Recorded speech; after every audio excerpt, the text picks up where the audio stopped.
Good afternoon, America. Good afternoon, Rochester, New York. This is Chad Hummel. This is the Got Freedom Podcast. We're here live on this beautiful Tuesday afternoon in Rochester, New York, high above the streets of Titus Avenue in Irondequoit at the We the People Podcast broadcast studios. As you can see on camera, I'm joined by a guest here today. You all loyal Patriot followers should know who this individual is by now.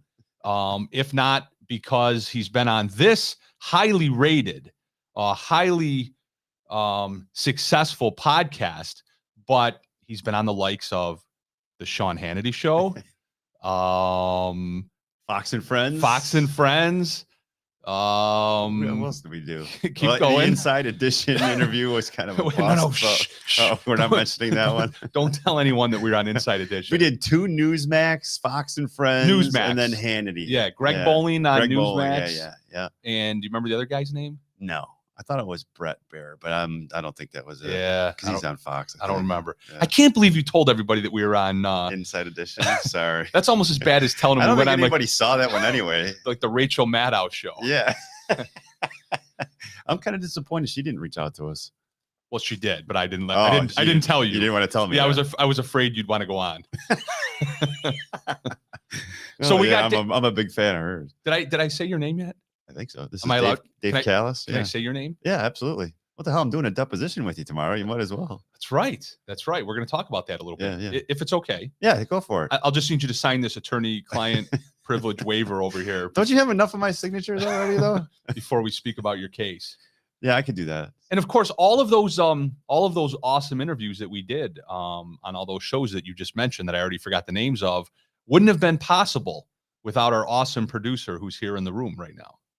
Right? Austin? Hello. Yes, it's me. Austin. The famous hello and the famous thumbs up there. Absolutely. There's Austin from Rock Fox Productions. And we appreciate Austin being here. The man that makes it all happen. Absolutely. Wouldn't be able to do it without him. Yeah. So, all right. Well, without further ado, we have a couple topics on hand today. And then, as always, we'll just kind of free form it here and see where things go. But as Dave mentioned, tomorrow, as everybody knows, so let me, for those who may not know, right, but I'll just quickly explain. So Dave had a little bit of an incident, just a small one, just a tiny one. It was so tiny it ended up on Hannity. Just a little bit of an incident that occurred at a Webster Board of Education meeting way back on February 8th? February 8th. Yeah, I'm testing them right now. Yeah, I know. This is like practice for tomorrow. Yeah, hopefully the other attorney's not watching. Right. So on February 8th at a Webster Board of Education meeting, Dave Callis went there. He signed up. He was there to speak on behalf of his son, I think, in the school district at the time. And things didn't go as planned. Unfortunately, at some point, and look at that. Austin has the video. This video has gone viral worldwide. They found him. We're in America. Oh, we're in Webster. Look at this. Look at this. Look. What are you doing? What the fuck are you doing? What are you doing? What are you doing? Is this how you treat our children? What are you doing? Do you put your hands on the children like that too, sir? Holy crap. That's assault. That is assault. Oh my God. They're doing Oh to the my children? God. Doing that to the children too? Holy shit. What the fuck are you doing? What are you doing? Wow. Officer, do something about that.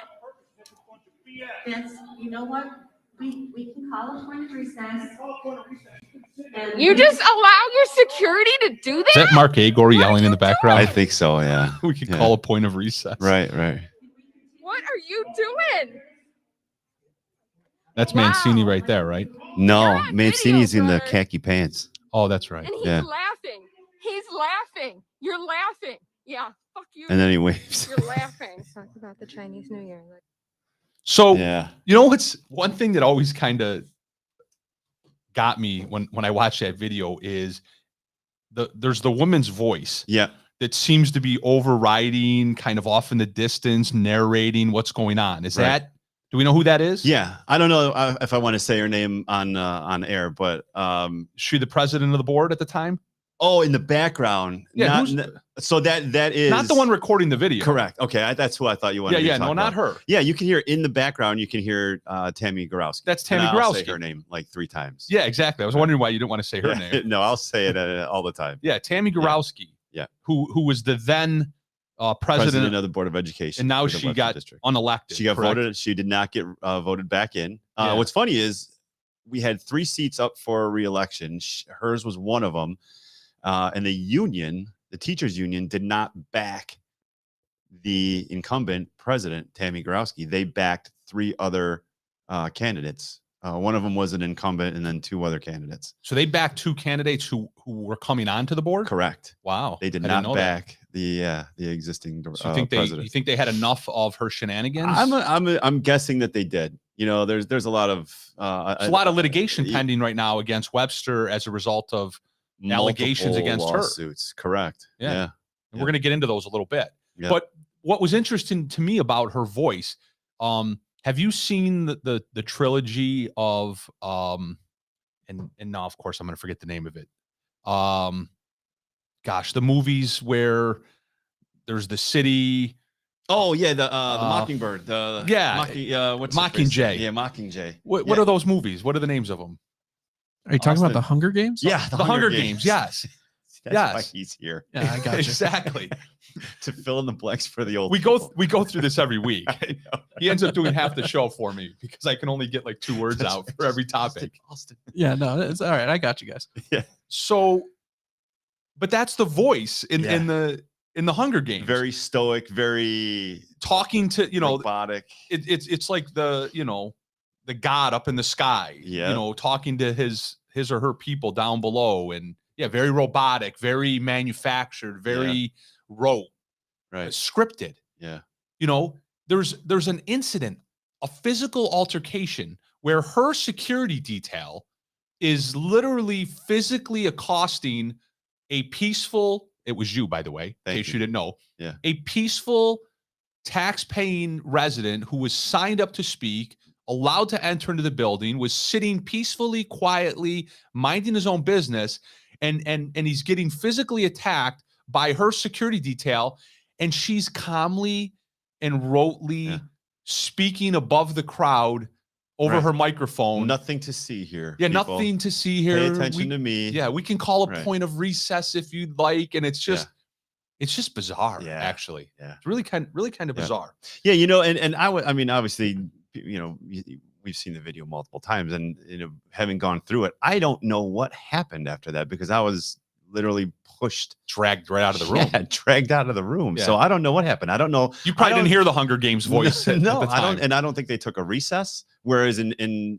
past board meetings, they had gone to executive sessions. Like they stop the meeting and they leave the boardroom and they go into a side room and they do this executive session. Yeah, because they're afraid and they want to get away. They don't want anyone telling them things they don't want to hear. Yep. They don't want anyone challenging their authority. Yeah, they want to do their dirty work behind closed doors, right? Yep. With the lights off, like people do when you're trying to avoid, know. And somebody told me when that operate in the dark. They in that board meeting, as that situation happened, they immediately cut the public feed. In this particular board meeting, yes.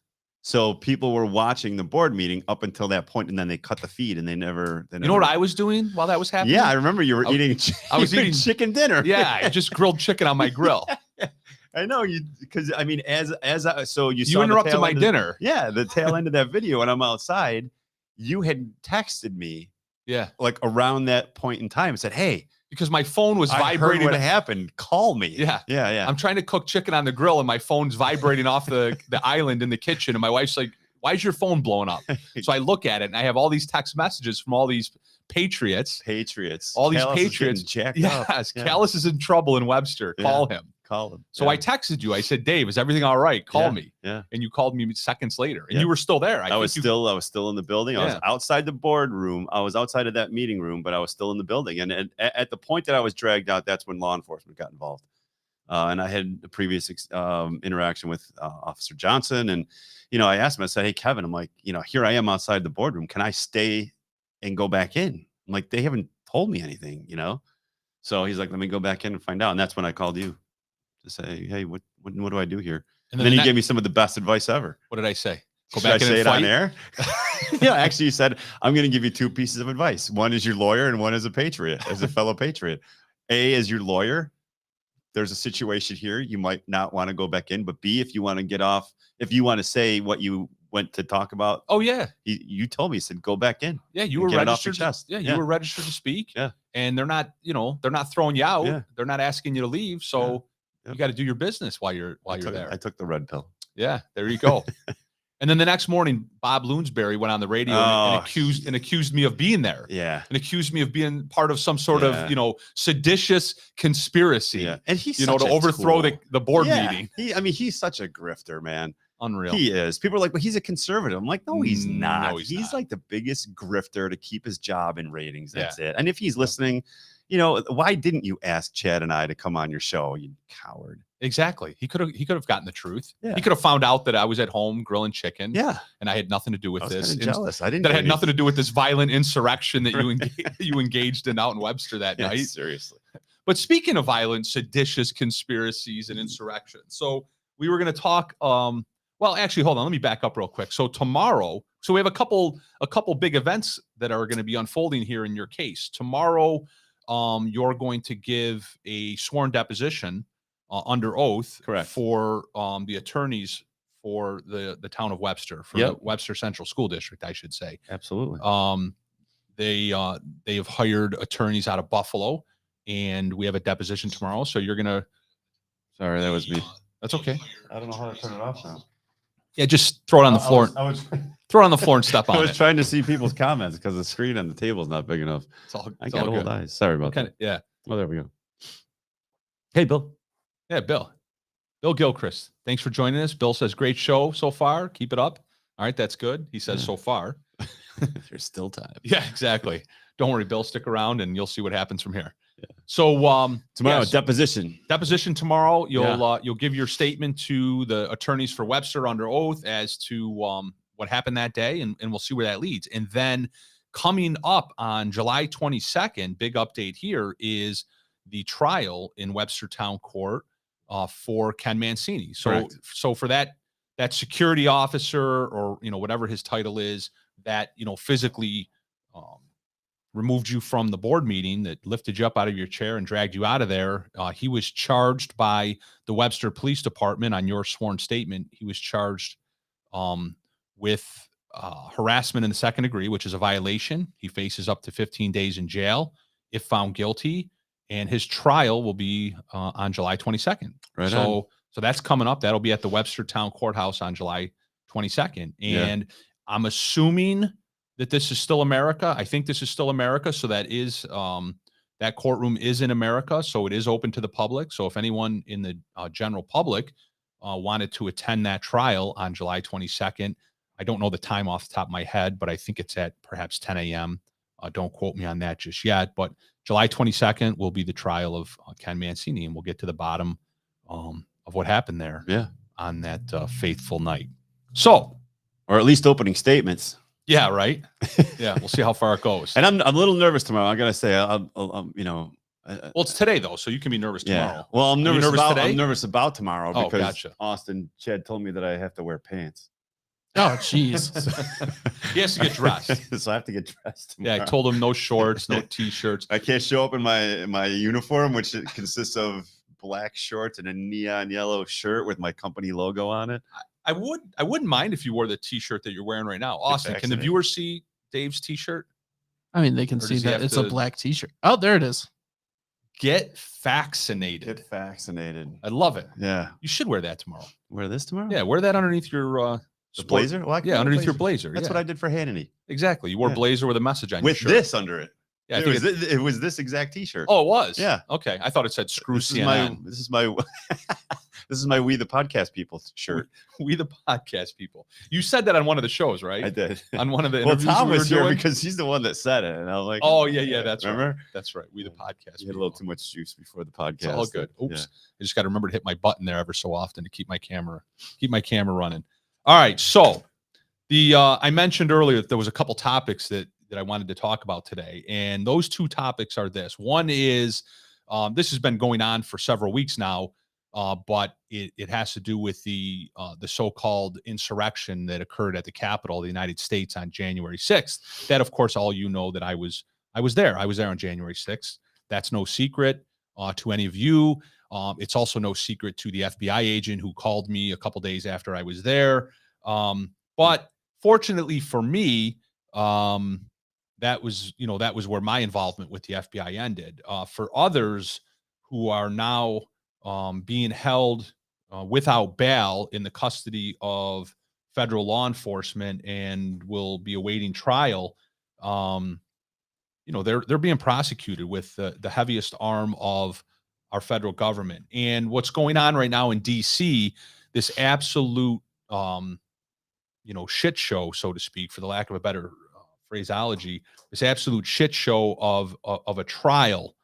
And I don't even want to call it a trial, right? It's a circus. It's a circus. And the term that media has been calling it is a show trial. I guess that's really the best way to put it. It's Hollywood-esque because, one of the first questions that I have is, if it were some sort of legitimate hearing or trial, then there would be an individual that is the focal point of it. In other words, if the evidence bears out the way that the so-called prosecution, right, and that's Liz Cheney and Nancy Pelosi and all these jamokes in the Senate and the Congress, if they had a particular conclusion that they were looking for, that someone's guilty of something, who is that person? Right. Who's the person that's on trial? Who's the person that has an attorney and that gets an opportunity to cross-examine all of the witnesses that are up there? And of course, the answer is there's nothing. There is. Yeah. This is literally a one-sided presentation. It's one big, long, ongoing opening statement is all it is. That's exactly what it is. Because there isn't a cross-examination. I haven't seen any video or statements of any cross-examination. Like you said, it's one long statement. Yeah, is what it is. There's no opposition, right? And so there's literally no opposition. Right. So if there's no opposition, then there's nobody that's standing trial. Then it's not a hearing. It's not a trial there's no defined conclusion that's going to come from this. Right. Donald Trump is not going to be impeached for the 9th time. He's not going to jail. He's not being convicted of anything as a result of this particular hearing. Now, do they have these crazy lunatics on the left? Do they have designs on this, hopefully for them, leading, to some further legitimate legal proceedings against former President Donald Trump? Obviously, that's their long-term goal. Right. But in the interim, this is purely for public show. It is. This is for ratings. This is for votes. This is all they got. Right. They have nothing to run on. The 2022 elections are relying on what they can get out of it for their own base. Absolutely. Because realistically, I mean, what is it? Due process, 14th Amendment? Yes. Is that right? Correct. So, I mean, if this were a real legal proceeding, I mean, the people that they're labeling as insurrectionists, I mean, their due process is being violated. Correct. Because they can't defend themselves. Correct. They're not afforded any opportunity to come into this hearing. There's no rebuttal. There's no, cross-examination. Yeah. But so I'm glad that this is a perfect segue, because this is where I wanted to go with this. So I have here in my hands, this is a newspaper that I subscribe to. It's called the Epoch Times. I don't know if you've ever heard of the Epoch Times. So the Epoch Times writes this news story. It's titled "Exclusive: Oath Keepers founder Stuart Rhodes wants to testify live, challenge J6 committee's quote pack of lies." All right. So there it is. All right. Stuart Rhodes, who is supposedly the founder and the individual that's at the top of the command chain of the Oath Keepers. Have you heard of the group called the Oath Keepers? Yep. Yeah. So the Oath Keepers they're an organization in the United States. Well, I'll tell you how the Oath Keepers are described by the indictment that was handed down back in January against Stuart Rhodes. So as I mentioned earlier, these individuals are actually being prosecuted by the FBI, and Stuart Rhodes is one of the 12 or 13 defendants that was named in this indictment. And this is how the FBI, the Department of Justice, describes who the Oath Keepers are. Rhodes, a resident of Granbury, Texas, this is right from the indictment, was the founder and leader of the Oath Keepers, a large but loosely organized collection of individuals, some of whom are associated with militias. Some members of the Oath Keepers believe that the federal government has been co-opted by a cabal of elites actively trying to strip American citizens of their rights. Really? It's just some members of the Oath Keepers believe that? Right. How about all of the members of the Oath Keepers believe that? And how about probably 52% of American citizens actually believe that? It's a good number. And how about it's probably true, right? How about it's probably provable in court? Right. Okay. Though the Oath Keepers will accept anyone as members, as if there's something wrong with that. They try to paint that as if there's something wrong with that. They explicitly focus on recruiting current and former military, law enforcement, and first responder personnel. That's smart, right? The organization's name alludes to the oath sworn by members of the military and police to defend the Constitution. The Constitution? What's that? Right. From all enemies, foreign and domestic. Imagine that. They write this as if that is a negative right? factual allegation against the members of the Oath Can Keepers. you imagine these people defending the Constitution? That they took a name that's designed to replicate the oath that military and police officers take. And oh, by the way, I took as an attorney, on February 26th, 2003. I can't remember your name. It's Dave, right? Yeah. But I just pulled that right out of my ass. That's impressive. February 26, 2003. And for all you know, I made it up. No, it is true. I saw it. Yeah. I saw it on your wall. There you go. I took that same oath, right? So I digress. The organization's name alludes to the oath, blah, blah, blah, blah, blah. On their website, the Oath Keepers declare they will not obey unconstitutional orders. Well, no shit. You're not supposed to. You're not supposed to obey unconstitutional orders. It's why I got arrested. It's why what happened to you on that video. Actually, the reason why I got arrested is because you tried to get arrested in Webster and you got me all ginned up. I prepped you. Yeah, you prepped me. He called me that night too. I think Dave actually works for the FBI. Is really what I'm getting at here. Yeah. Are you wearing a wire? I am not. Austin, did you check him for wires before you came in? I told you, any guests need to be checked for wires before I tried. He wouldn't let me get near him. No wires. Wouldn't let you pat him down? No. He still has PTSD from this incident. PTSD. He's belligerent, I tell you. He's belligerent. Yeah, look at him. Look how belligerent he was sitting in that blue chair with wheels. Yeah. So anyway, I forget specifically where I was going with that, but the segue that I was getting to is that, so we just laid out that this is clearly and objectively a show trial with no opposition in sight, right? It's, as Stuart Rhodes says, it's the J6 committee putting on their pack of lies. And he, sitting in federal custody, he's in custody. Oh, he's still in custody. Yeah, he's in custody.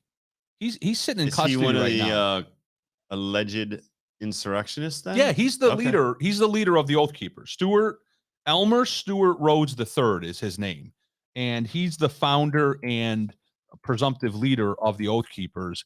So he was basically the FBI's main target in this investigation. And then they brought down this indictment. So I just read a little snippet from the indictment where Stuart Rhodes and 1, 2, 3, 4, 5, 6, 7, 8, 9, 10 other co-defendants. So there's 11 defendants named in this 48-page indictment that I have right here. Interesting. Yeah.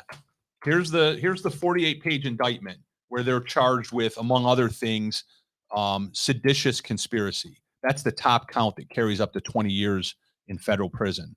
They're charged with other things like conspiracy to obstruct an official proceeding, conspiracy to prevent an officer from discharging duties, civil disorder, and aiding and abetting, etc.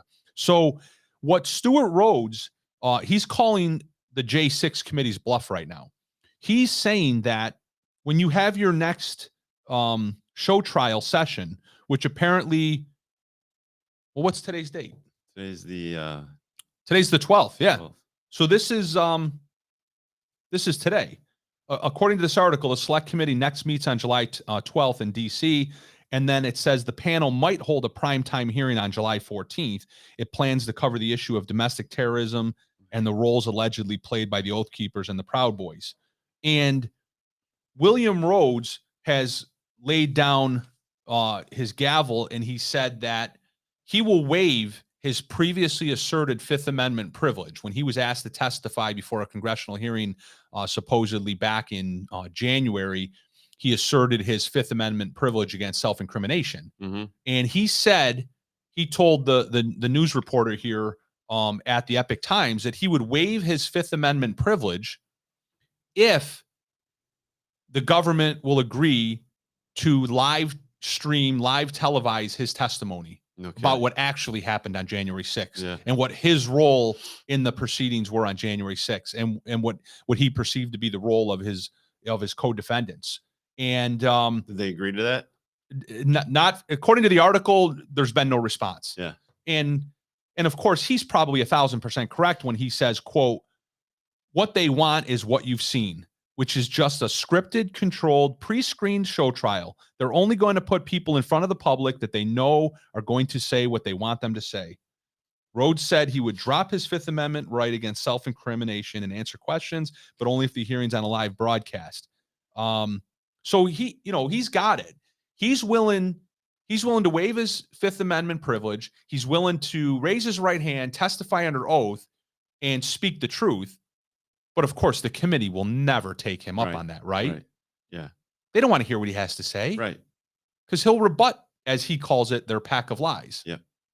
He'll absolutely, throw it all down. He'll flush it all down the toilet. Right. And he goes on to explain, some of the, in his words and in his opinion, just the patently false allegations. Like, for example, one of the viral pictures that has gone around on the internet since January 6th that I've seen is it's supposedly a picture of William Rhodes and the leader of the Proud Boys and a couple other members, and they were supposedly meeting in this parking garage. It was like this secret meeting on the morning of January 6th in this parking garage, and they were caught in this picture. Yeah. Right. And the way the FBI and the J6 committee have portrayed what's in that picture is that was a 30-minute meeting that was had between these individuals. Right.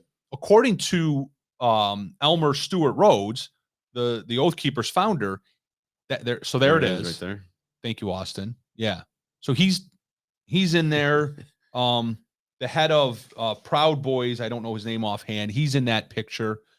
So according to Rhodes, he literally said, hi, how are you doing, type of thing. And then he moved on because, as he described it, he came upon the meeting. He recognized that they were meeting and that it wasn't, it was an A and B conversation and he wasn't part of it. Yeah. So he said his highs and his good mornings and he moved on. Yeah. He said his role in what you see in that picture was about 30 seconds. Right. Whereas the J6 committee has put this picture on trial and has declared that that's a 30-minute meeting. Yeah. And again, it doesn't look like a big strategic situation right there. Exactly. You know what I mean? Exactly. Right. And as people have said, these individuals are being charged, and it's alleged that they were overthrowing the United States government without any guns, without. Come on. How do people believe that? With that being their strategic morning meeting in a parking garage, and that's a guys in jeans with their hands in their pockets. Right. That's got that. Those are 6 individuals that are getting ready to overthrow the United States government. Right. Yeah. In an hour. Right. In an hour from that picture, they're again. Well, she's got her very purse. Strategic. What's in her purse? An AR-15. Right. Yeah. Very strategic looking. It's a great point. Kind of get together. Right.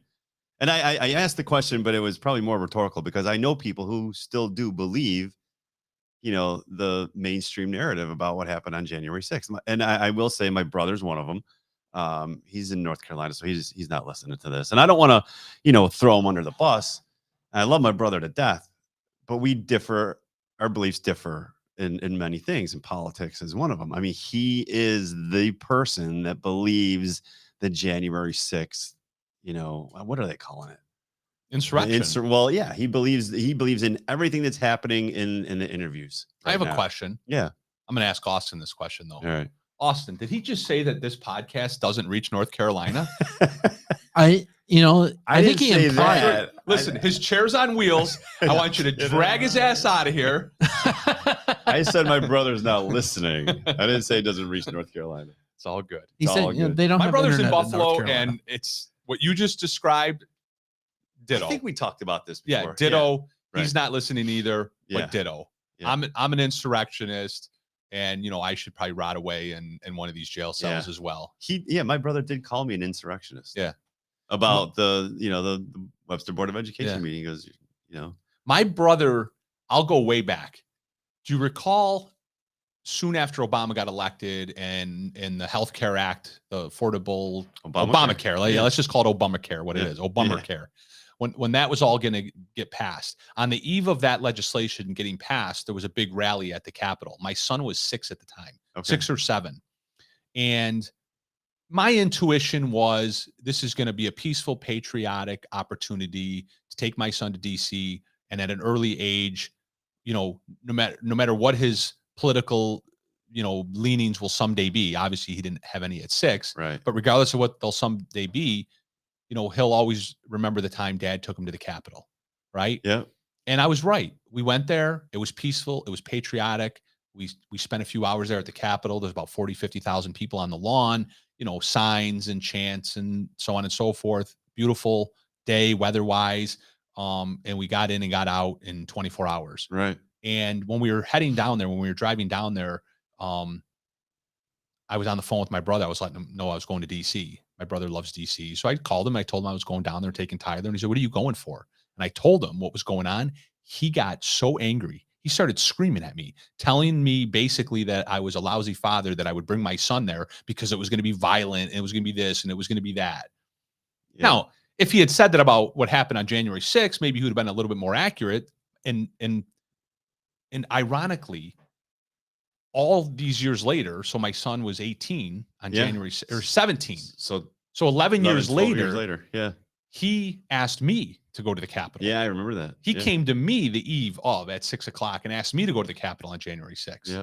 So in any event. Yeah. I mean, and that's where we're at. Yeah. And it's ridiculous. I mean, I don't know. Were there some things that happened that shouldn't have happened? Sure. Where there's some people that got out of control and may have broken a law. I mean, I don't know what the laws are, right? But I mean, they certainly shouldn't be held, without fair trial and due process for as long as they have.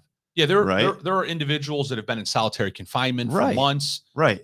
They're being held without bail for months. Right. On essentially trespassing charges, but at the federal level. Correct. So you're an individual who was there, who, let's say, wasn't part of this, even if this was a seditious conspiracy, right? So even if we took what the allegations are in this 48-page indictment against the actual head of the Proud Boys and the head of the Oath Keepers and all that. Right. So even if this particular angle that the FBI is taking is true, there were literally several hundred other thousand individuals there that didn't partake in the level of organization that these individuals took part in. Yeah. Okay. Yeah. This indictment contains, the FBI obviously had wiretaps and things like that. They got all of their text messages. Let that be a lesson. Yeah. They have all these individuals' text messages.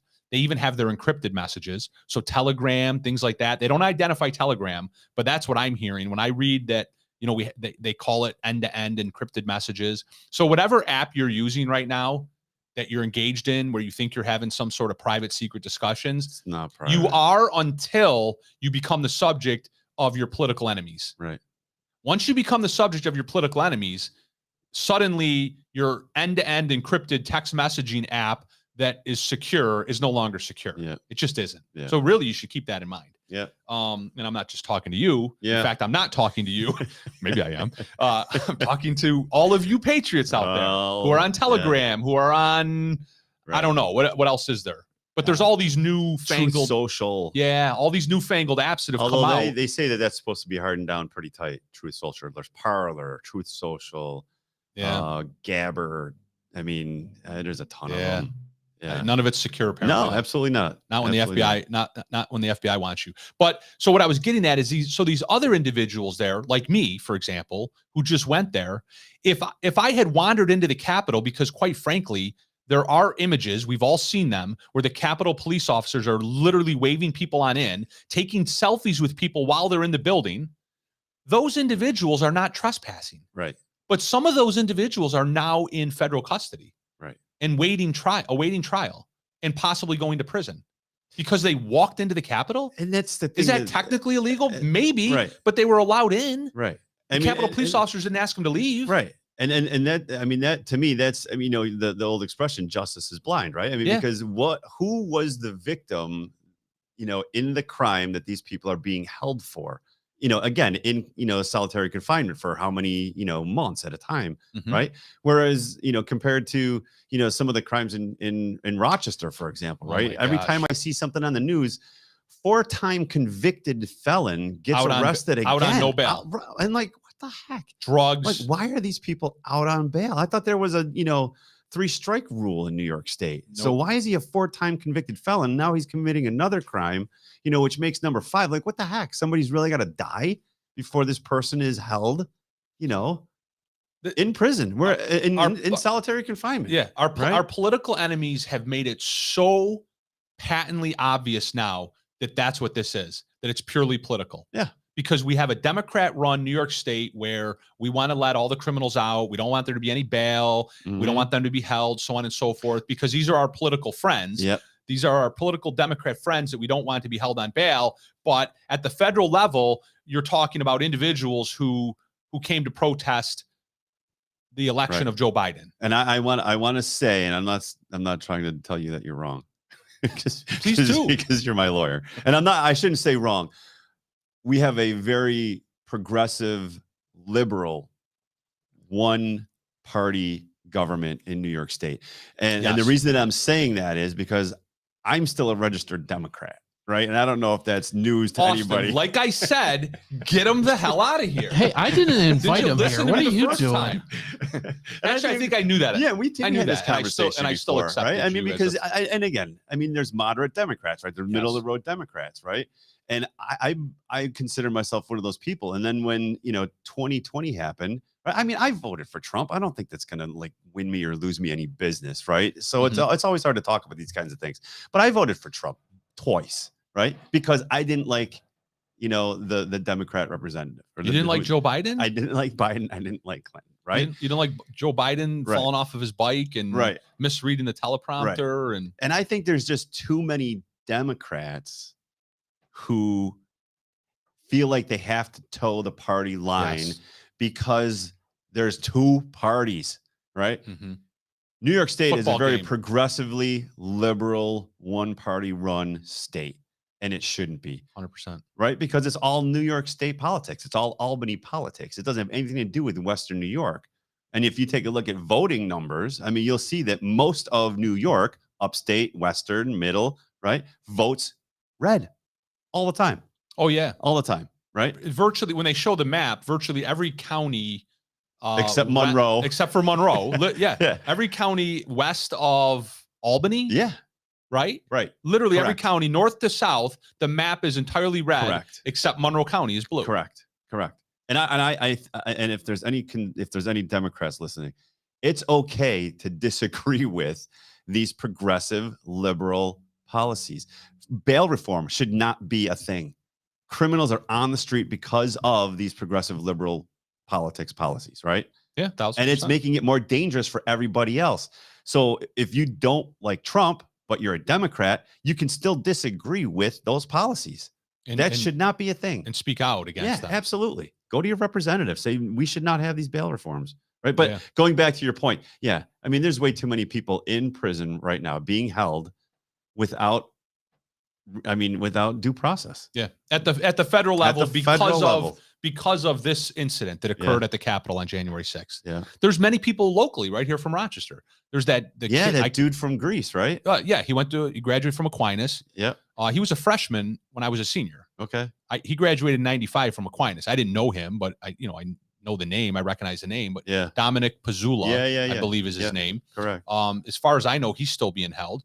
There was a Austin. We had him on the show, right? Kimberly had him as a guest, or his mom had his mom as a guest. A kid from, I want to say the Hilton area. Was it Austin? Do you recall? Oh, yes, but I don't remember her name. Yeah, we had a mom on here whose son was they did a no-knock warrant right here in Monroe County. The FBI did, and dragged their son out of the house, and he's sitting in a jail cell down in DC right now, last I know, awaiting trial. So yeah. Awesome. Stuff, we have any comments that we should be looking at here and responding to? Any questions? Look at Jose chiming in. Yeah, there What's he up, is. Jose? Speaking of the Democrats, right? Jose, what's going on out there? Staying out of trouble? No, of course you're not. Why would you? It's no fun. It's no fun. It's no fun. All right. Well, so speaking of the one party state and of New York and the liberal progressive policies. Let's do this. I have a lot of questions. Yeah. Well, I may or may not have the answers, but let's get the questions out there and see where it goes. Sure. So we all know that there's this thing called the Second Amendment. Yes. Have you ever heard of it? Absolutely. Yeah, the Second Amendment, right? Shall not infringe. Yeah, shall not infringe. But that apparently shall not infringe. That apparently isn't clear enough. So New York State many years ago decides that, like many states, that you need a permit to carry a handgun. Right? This is many years ago. Many years ago, yeah, like early 1900s. So New York State says you need a permit to carry a firearm. Many states have the same sort of law in place. But then that's never good enough, right? When people argue that it's a slippery slope and they're called crazy and lunatics and that they want people to die by inflicted gunshots and things like that. But New York State and the progressives, they always prove us correct, because then the gun permit law is not enough. Then they have to take it one step further and say that even if we give you a permit to keep a firearm in your home or in your vehicle, if you're going to take it out in the general public, take it to a restaurant, take it to a library, take it to a grocery store, and you're going to conceal it right underneath your waistband, you have to have a further permit. All right. And let's specifically, focus in on that word permit, because once a word is used for so many years, people become immune to what it actually means. Yeah. What it means is permission. Correct. It means the government has to give you permission to carry a firearm in public. What does that mean? That means the government has to give you permission to defend yourself. Yeah. Against bodily harm, against a criminal who has the gun without a permit. Correct. Right? Yeah. Shall not infringe. Yeah. The founding fathers, the Bill of Rights, the Second Amendment specifically says the exact opposite.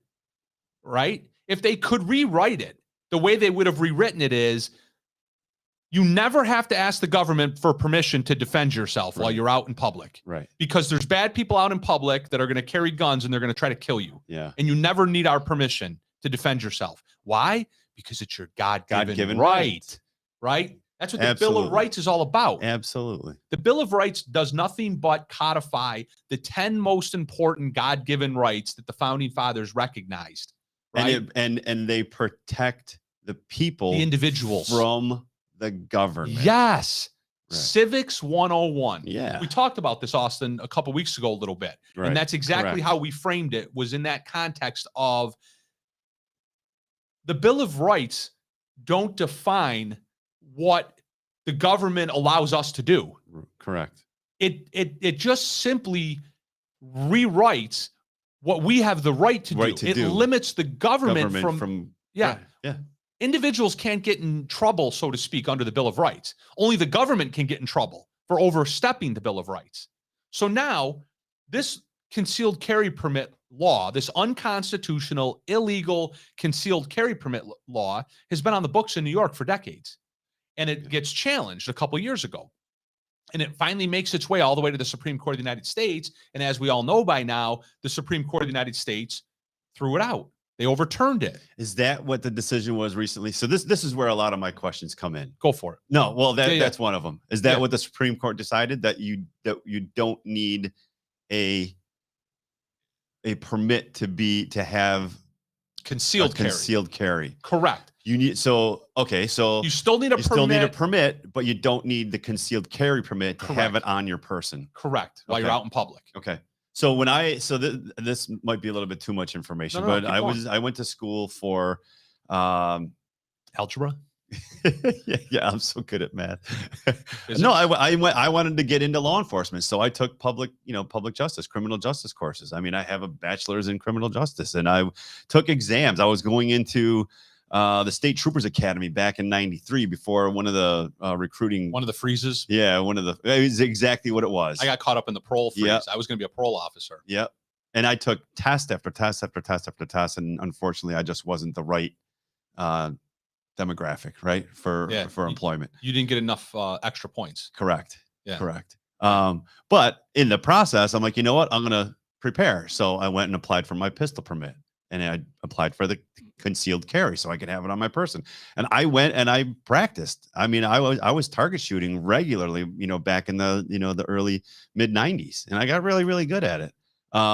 But so when all these, so the fact that I have a permit and it's concealed carry, you get really good at shooting things. Pictures mostly these days, mostly pictures. But I mean, I stopped following what's happening with the law because I already have my permit. Yeah. So when all these things started to happen, of course, our famous and infamous Governor Hochul is making waves about Kathy Hochul. 2A. I don't know what's happening. So the Supreme Court overruled the necessity to have concealed carry. Correct. However, you still need to have a permit. You still need to have a permit to purchase and possess a handgun. Okay. You don't need a permit for a long gun, so a rifle or a shotgun, a standardly stocked rifle and shotgun and all that. But you still need the permit for the handgun. Interesting. So the Supreme Court essentially ratifies the Second Amendment in regards to concealed carry in New York State. In New York State, of course, I would love to see the permit itself be challenged and thrown out. I think that's ripe now too. But nonetheless, we'll take what we can get. But of course, here's the kicker: Kathy Hochul and her liberal, progressive, anti-Bill of Rights, anti-civil liberties, right? The party of civil liberties, right? Correct. The party that victimizes everybody so they can get votes every November, except our civil liberties, right? Except for the ones that you and I want. Right. My civil liberty under the Bill of Rights is I want to carry a firearm and speak freely on social media and things like that. But Kathy Hochul and her ilk, they don't want that. So what does she do? She immediately swoops in. She starts ranting and raving in front of every news camera and microphone that she can get in front of her about how her obligation is to defend the people of New York State and da. And we played a clip last week, Austin. Do you have that still? I love her response. Yeah, she doesn't care about the numbers. Yeah, right? I don't need data points. No, she doesn't need anything. Where was that statement when we were talking about COVID? Exactly. I think it's this one. Famous last words on a podcast. I think it's this video. It's this one. Whoops. No, there's Dave Kells getting pulled out of a chair. Could come as soon as this week. The new limits are in response to the Supreme Court decision striking down New York's law on carrying concealed handguns, potentially making it easier to do so. That's right. The Supreme Court rejected New York's requirement that gun owners provide a reason to carry a concealed handgun outside the home. Now, Governor Hochul is countering that with measures that would limit where people with those concealed weapons can go. The Midday Diner on Park Avenue. Oh, all right, hold on. Let me see if I can find it. Yeah, see, and she pops up right on there. And even listening to the news, and I don't watch the news anymore. I mean, it's been like 5 years since I've actually watched a full newscast. But even what they said in their statement is confusing to me. As far as how they describe the language that they use made it sound like New York State. See, now I can't even say it because I'm listening to them like, what the fuck does that mean? Doesn't make any sense. Can I say that on the show? No. Oh, sorry. I have to put $5 in the jar. There's a swear jar over in the corner. You can say that. You're just not allowed to say vaccine. Oh, if you say vaccine, then YouTube will ding us. Got it. Yeah. Got it. Yeah, we don't need that. Yeah, you can't say unwarranted medical procedure. Oh, man. That's crazy. Imagine that. We talk about health. Yeah, Yeah. right. Yeah. All right. Yeah, Austin, don't worry about it. Yeah. So sorry. we all know what she said, right? She said, I don't need any data. Right. Right. I'm going to take away your rights, Right. whether you like it or not. Yeah. So now here's where we're at, though. Where we're at today is now we're going to update the law, right? So the Supreme Court says you can't do these things, right? You can't put restrictions on the Second Amendment. The Second Amendment is plain, it's unambiguous, and you can't put restrictions on it. So what does Kathy Hochul do? I'm going to put restrictions on it. Yeah. And her restrictions are bizarre. They're absolutely bizarre. And the latest is, this is from USA Today, right? Let's give USA Today some free plug. USA Today, updated New York law requires gun applicants to provide social media accounts and get safety training. Okay. This is good. This is good. The safety training. And, it's always, they always use cute little phrases like safety training. Mm-hmm. You want safety training? Well, who's going to argue against safety training, right? Who's going to argue against that? Well, except this is what I don't get. And I don't know if I highlighted it in the article. I didn't. I recall. I think Austin found it. Oh, Chad, is it this one? Clip. the data clip. That might be it. All right, we're gonna try this one. Yeah, run That it. one Run will. it. Give it a whirl. Do you have the numbers Oh, there to it is. show that it's the concealed carry permit holders that are committing crimes? Because the lawful gun owner will say that you're attacking the wrong person. It's really people that are getting these guns illegally that are causing the violence, not the people going and getting the permit legally. She And flips her that's hair. the basis for the whole Supreme Court argument. Where's the body Do you language have expert? the numbers? I don't need to have numbers. Boom. I don't have to have a data point to say that this is going to make. All I know is I have a responsibility to the people of this state. Yeah. To have Oh my sensible God. gun To not safety take away their laws, and Second this Amendment is not- rights. All right. Man, I'll tell you what, man. Isn't that insane? It's insane. So here's this is what I love about the whole safety training thing. So this is from the article, the USA Today article. The law will require applicants to undergo hours of safety training to prove they're proficient at shooting. Now, let's think about this for a second. I'm sorry. I didn't realize. Let's think about this for a second. I don't know why I'm laughing so hard at that. Jesus Christ. The incidents that have occurred of late that would cause an angry liberal progressive like Kathy Hochul to institute such unconstitutional mandates upon the Second Amendment and lawful citizens like you and I and Austin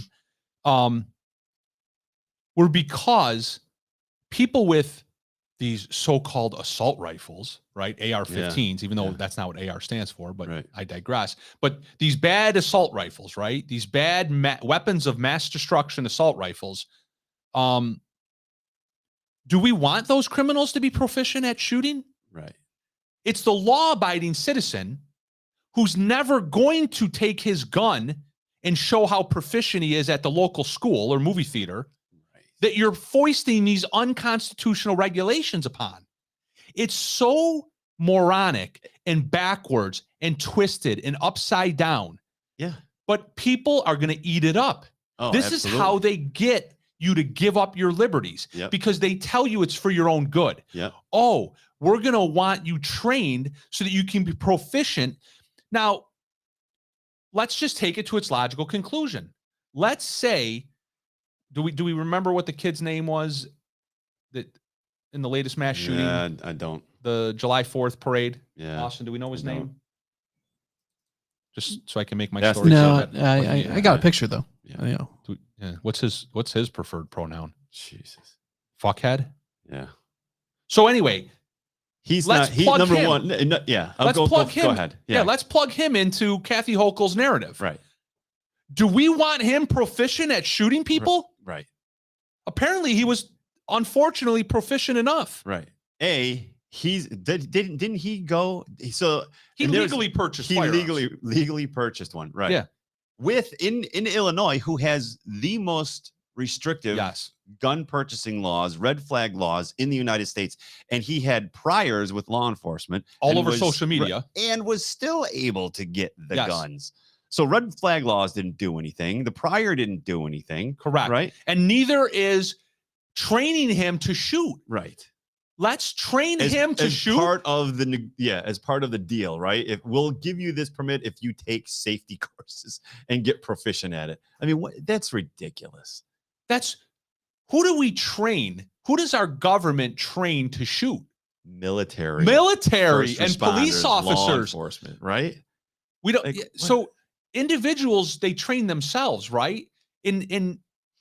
You train your military to kill. Yeah. So we're going to train this kid to kill and call that a good common sense, sensible gun law. But so the progressives, the progressive liberals will say, yeah, but that's great because look at what you need for a driver's license, right? You have to go and you have to test, right? And then you get your driver's license. You have to prove that you know how to. Right. You have to prove. So we you know how to should make operate it the same for guns. It's a dumb ass argument. Yeah, what it is. Except I don't see anywhere in the Bill of Rights where it says that automobiles are protected. Right. Yeah. Right. Exactly. Yeah. Exactly. It's a dumbass argument.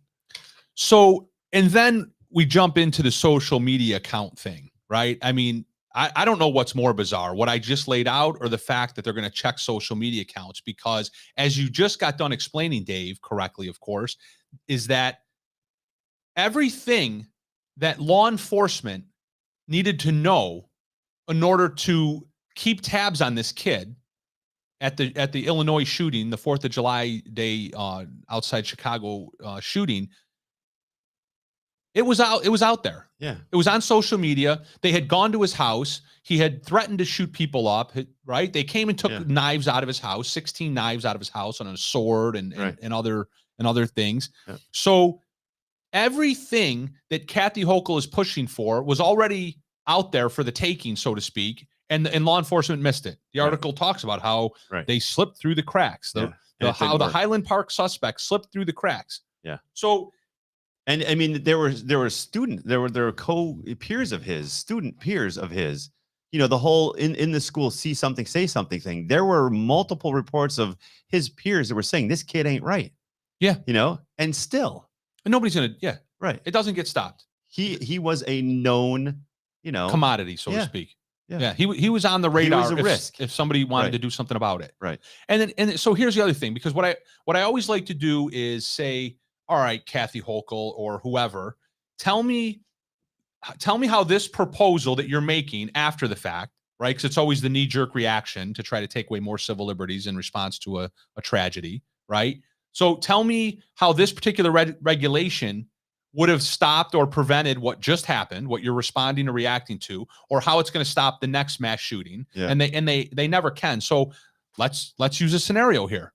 So we know that Kathy Hochul and her ilk harp constantly on the AR-15, the assault rifles, and so on and so forth. And they want age restrictions, and they want this restriction, and they want that restriction. And these guns are nobody needs these kind of military guns. Nobody needs 19 bullets in their gun. Nobody needs this. Nobody needs that.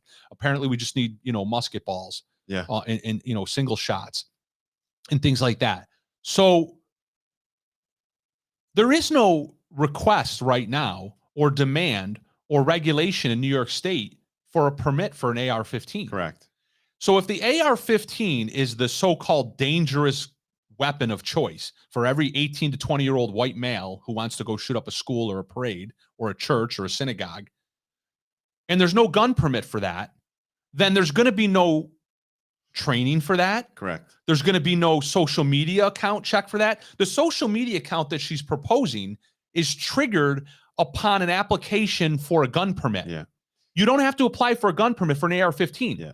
So there's going to be no social media account check on this kid. Yeah. This kid is still in New York State, this hypothetical kid in New York State, this 18-year-old white kid who is all hopped up on Prozac and has mental health disorders. he's still not going to fall under this regulatory scheme that she's laying out. Correct. He's still going to walk into Dick's, buy an AR-15, and go shoot up the school. Yep. As soon as he turns 22. Right. Which, oh, by the way, this kid was 22. He wasn't even 18 to 20. So she's upped the law to 21. This kid buys the gun and kills. Yeah. She wants to have a social media account check. Nope.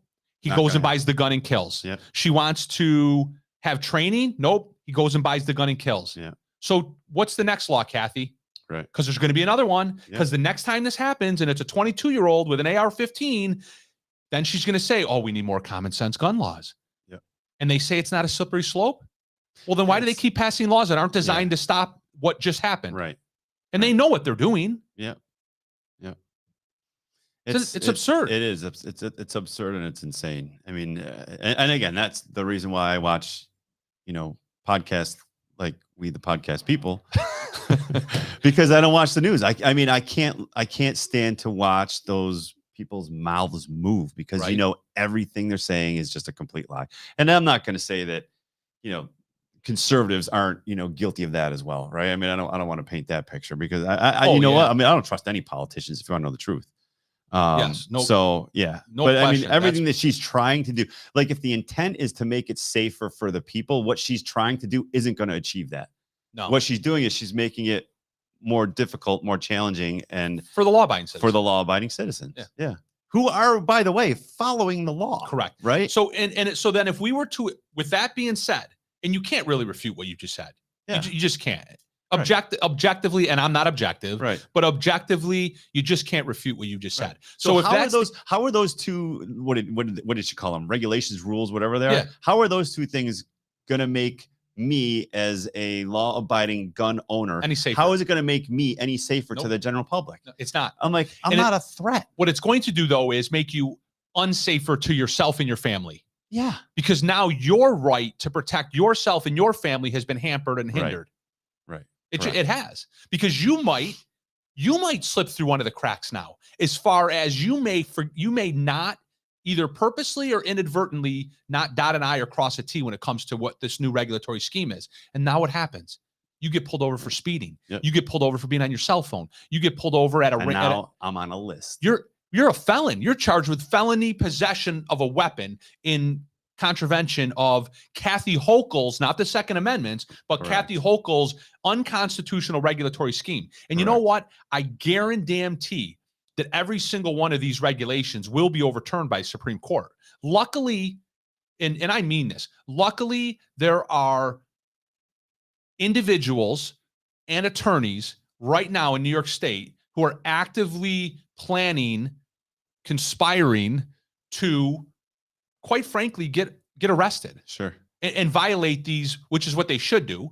Right. Their civic duty is to violate an unconstitutional law, to ignore an unconstitutional law. Right. So somebody is going to purposely ignore one of these unconstitutional laws. They're going to put their own self out there at risk and harm, professionally, personally, in their families and their reputations. They're going to get arrested. They're going to get charged with a felony. Yeah. And they're going to let it run its course so that it can make its way all the way back to the Supreme Court again. Yeah.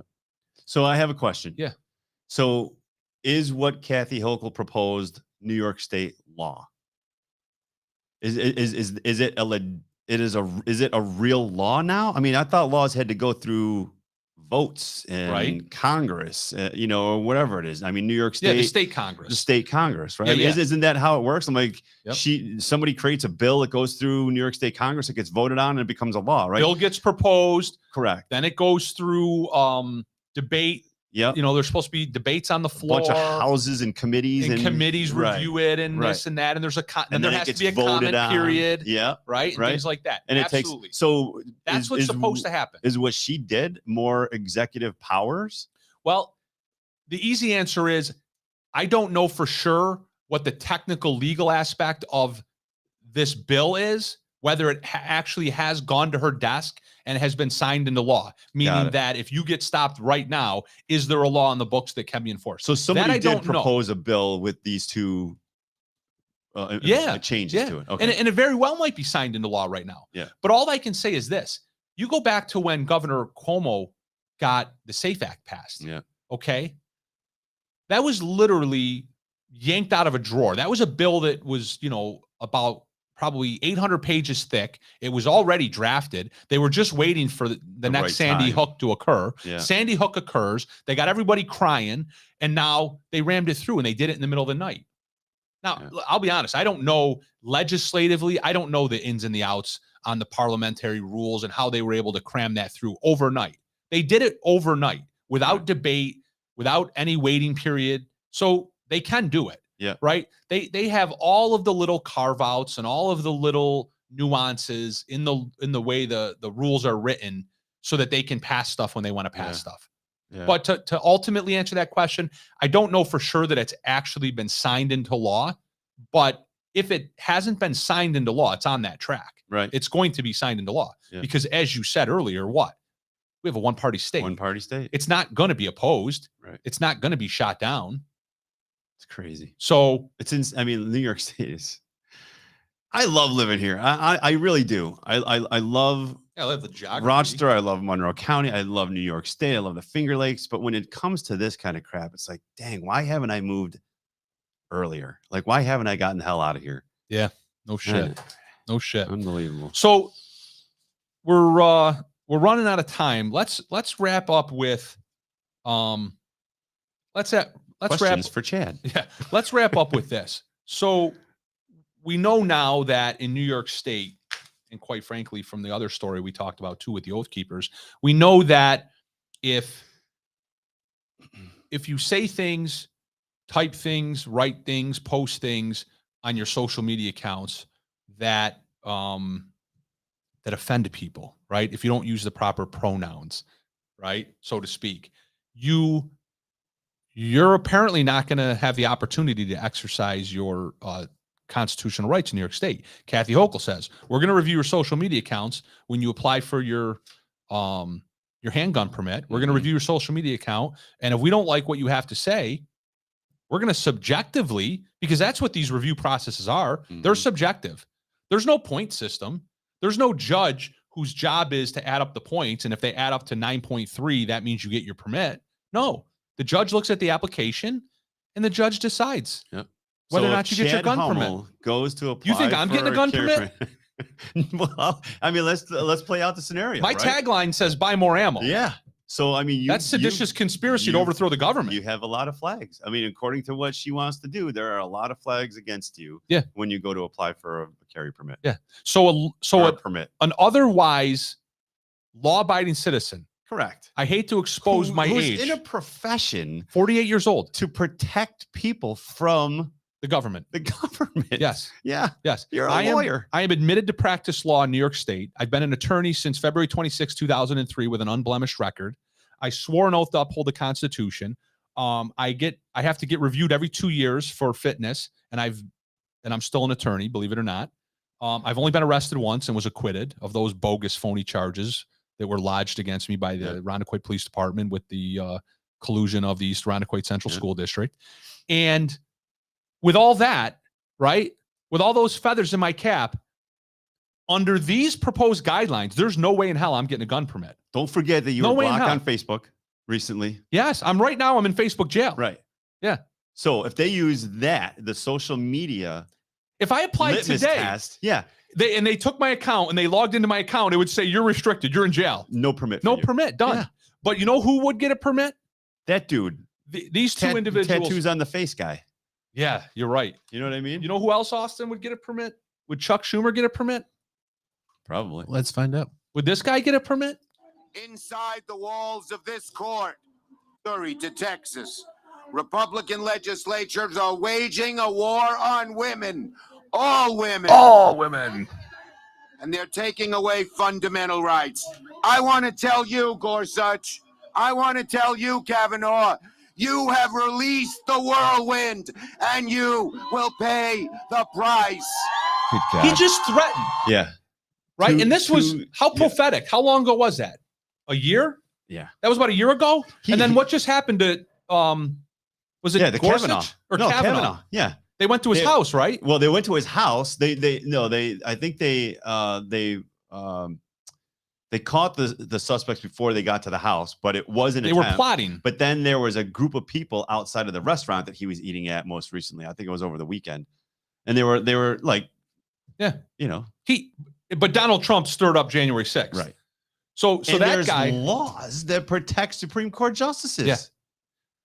Here is one of the longest sitting United States senators. He's a ridiculous right? buffoon. I mean, I don't think you can get from 1 to 10 as far as ranking political power in the United States without getting to Schumer, right? You start with the president, unfortunately, Joe Biden, right? In this case, but you got the president, you got the speaker, you got Mitch McConnell. You're getting to Chuck Schumer pretty quick on that list. There he is threatening the Supreme Court justices. Would he be able to get a gun permit right now? Oh, you know what? He doesn't need one because he's got an army. He's got an army of armed people guarding him and his family and his kids, right? Right. And his grandkids. And those security detail are above whatever laws are created in any state. Yeah, they're protected. But you and I got to be flapping in the breeze when we go to Tops. Yeah. Who else would Maxine Waters? You think she'd get a permit? Let's find out. What does Kathy Hochul think about this red flag? If we can't protect the children, we can't protect anybody. If you see anybody from that cabinet in a restaurant, in a department store, at a gasoline station, you get out and you create a crowd. Create a crowd. Create a crowd. And you tell them they're not welcome. Create a crowd and push back on them. Dude. She's inciting violence. Yeah. And then they did. That was a couple years ago. And then we had the Summer of Love. Yep. We had a whole summer of thousands of people who took to the streets, rioted and looted and flipped over police cars and burned them and burned down Target, threw Molotov cocktails, shot, firearms, fired their ammunition at police officers all over the country. Minnesota, Minneapolis burned to the ground. We saw it right here in downtown Rochester. Yeah. 490 was taken over. Yeah. They flipped over police cars. Local members of local city council and legislature and the local media were actively involved, right? The same individuals who berate, certain individuals that have a podcast here. Yeah.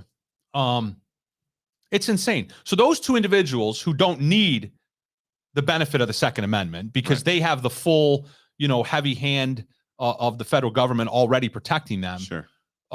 But would they get a permit in New York State? If they retired today and moved to New York State, well, Schumer's from New York State. Yep.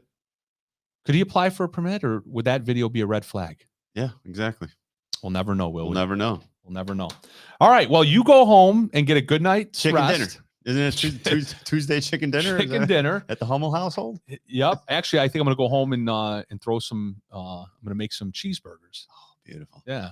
I'm going to, cheeseburger season. I make them myself. I mean, I don't kill the cow and do all that, but I do buy the meat at Wegmans. Yeah. And I formed the patties myself. Nice. Right.